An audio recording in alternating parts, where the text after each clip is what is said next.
अब ये जो भी इंफॉर्मेशन निकला है उसको हम कहते हैं अकाउंटिंग इंफॉर्मेशन। अब ये अकाउंटिंग इंफॉर्मेशन क्या होता है? तो बेसिकली कोई भी इंफॉर्मेशन आपको मिले through accounting is accounting information. अब ये इंफॉर्मेशन किसी ना किसी काम तो आना चाहिए, ऑब्वियसली आएंगे।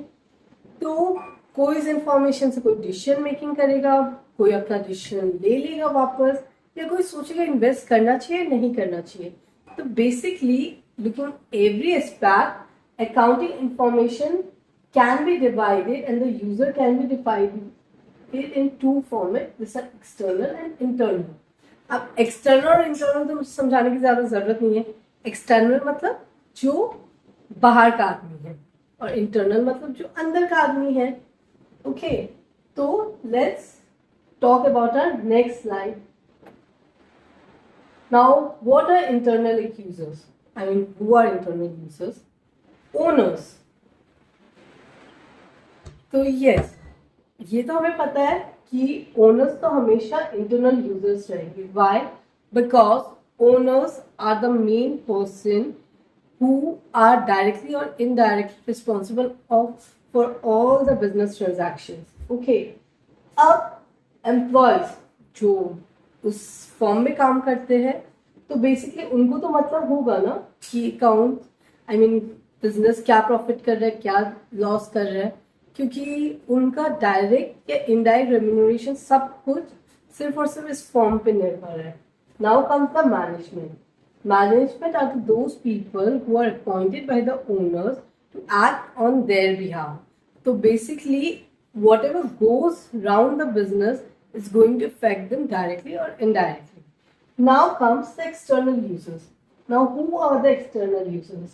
तो basically investors, because वो लोग चेक करेंगे कि ये अकाउंटिंग इंफॉर्मेशन ज़्यादा सही है या नहीं, उस हिसाब से ये लोग बिजनेस में इन्वेस्ट करेंगे। Bank and financial institutions. Now bank will see whether the entity is making profit or not। If the entity is not making profit, then they won't invest in this business। Now comes the creditors। Who are the creditors?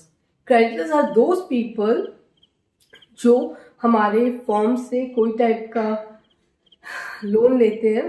तो ये सब हम discuss करेंगे धीरे धीरे। Consumers तो हमें पता हुआ था। कंज्यूमर आर दोज पीपल जो हमारा कोई भी प्रोडक्ट कंज्यूम करता है, सर्विस कंज्यूम करता है। गवर्नमेंट को लेना देना है कि आपका बिजनेस कैसा चल रहा है, कैसा नहीं, whether you are violating the terms and conditions या रेगुलर नॉर्म्स में चल रहा है या नहीं चल रहा है, so that you can be access in any way and you are answerable to government for everything. Again researchers, अगर आप कोई टेक्नोलॉजी कंपनी में हो या कोई में भी हो, देयर आर रिसर्चर्स जो रिसर्च करते हैं whether your company is going as per the policy और नॉट। तो this are basically the external users, जिसको डायरेक्टली या इनडायरेक्टली मतलब होता है कि आपका अकाउंटिंग इंफॉर्मेशन सही है या नहीं है। But trust me, they are outside the form, so इस वजह से इन्हें हम कहेंगे एक्सटर्नल यूजर्स। लेकिन जो लोग फॉर्म में इंटरनली है and who are actually looking for this business transactions and events और they are only responsible to make this accounting information are the internal users. I hope I am very much clear with this.